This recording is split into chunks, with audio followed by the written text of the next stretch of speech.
Okay, Stanley, you sit over here. We're going to read a story for Kenny and Tessa. We're going to read Flat Stanley. And then I'm going to ship you off to Kenny and Tessa. And then they can take pictures of you for me. Does that sound like fun? They could take pictures of you at the park, or you at the zoo, or let's see, other fun places they could take pictures of you at. Okay, you sit here. We're going to read Flat Stanley by Jeff Brown, pictures by Scott Nash.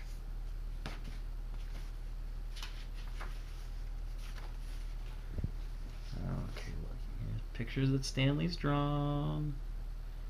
Pictures, spaceship, awards he's won.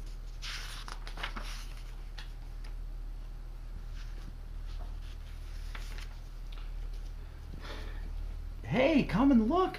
Arthur Lambchop called from the bedroom he shared with his brother Stanley. Mr. and Mrs. Lambchop cared greatly for politeness and correct speech. Hay is for horses, Arthur, not people, said Mrs. Lambchop. But look, said Arthur, pointing. Swedes trained cycling chicken. UFO sighted during presidential speech. Across Stanley's bed lay an enormous bulletin board. It had fallen on Stanley during the night, and Mr. and Mrs. Lambchop hurried to lift it from the bed. But Stanley wasn't hurt. What's going on here? He said cheerfully, sitting up. Heavens! Cried Mrs. Lambchop. Gosh! Said Mr. Lambchop. Stanley's flat! As a pancake, said Mr. Lambchop. Darndest thing I've ever seen. Mrs. Lambchop sighed and said, Let's all have breakfast. We'll hear what Dr. Dan has to say. He got squished flat by the bulletin board. At his office, Dr. Dan examined Stanley. How do you feel? He asked. I feel sort of tricky after I got up, said Stanley. But I feel fine now. Well, that's mostly how it is with these cases, said Dr. Dan. Let's see. Oh, he's all flat. The nurses took Stanley's measurements. He was 4 feet tall. He was about a foot wide and half an inch thick. Being flat could be fun. Stanley enjoyed going in and out of rooms by sliding through the crack at the bottom of the door. Arthur tried too, but he just banged his head. Being flat could be exciting. During the holidays, Stanley was invited to visit his friend Thomas in California. Mr. Lambchop brought home an enormous brown paper envelope and said, Stanley, try this on for size. The envelope fit Stanley perfectly. And the next morning, his parents slid him into it, along with an egg salad sandwich, and mailed him from the box on the corner.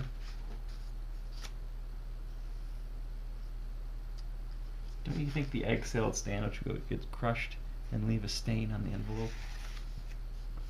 Stanley had a fine time in California. He's on the beach, eating ice cream, driving in a car, being a surfboard. Thomas's family returned him in a beautiful white envelope that they had made themselves. They marked it airmail and wrote valuable and this end up on both sides. There he is.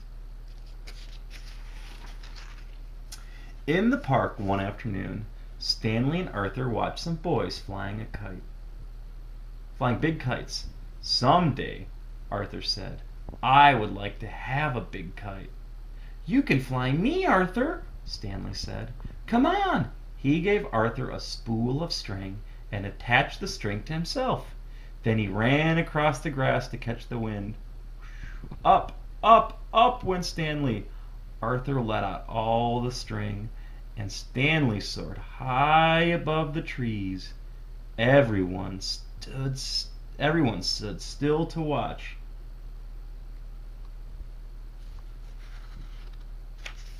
Guy's jogging and looking up. Even the birds are looking up. The dogs are looking up. Uh-oh.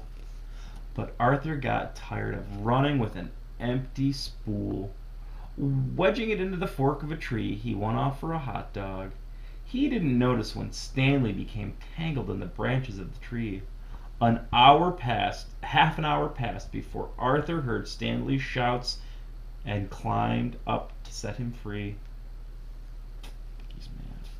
Arthur apologized over and over again that evening, but Stanley was still cross. The next morning, Mr. Lambchop and Stanley met their neighbor, Mr. O.J. Dart, director of the famous Museum of Art. Mr. Dart looked worried. Another valuable painting was stolen from the famous museum last night, he told Stanley and his father. The police suspect a gang of sneak thieves. They work at night by sneakery, which makes them very difficult to catch. Stanley had an idea. He explained it to Mr. Draft. Excellent, said Mr. Draft. We'll try out your plan tonight. That evening, in the main hall of the museum, Mr. Dart showed Stanley the most expensive painting in the world. Next to it was an empty picture frame. And now, Stanley, said Mr. Dart, it's time for your disguise. Stanley showed Mr. Dart the disguise he had brought. This is a really good one. My cowboy hat and a red banana.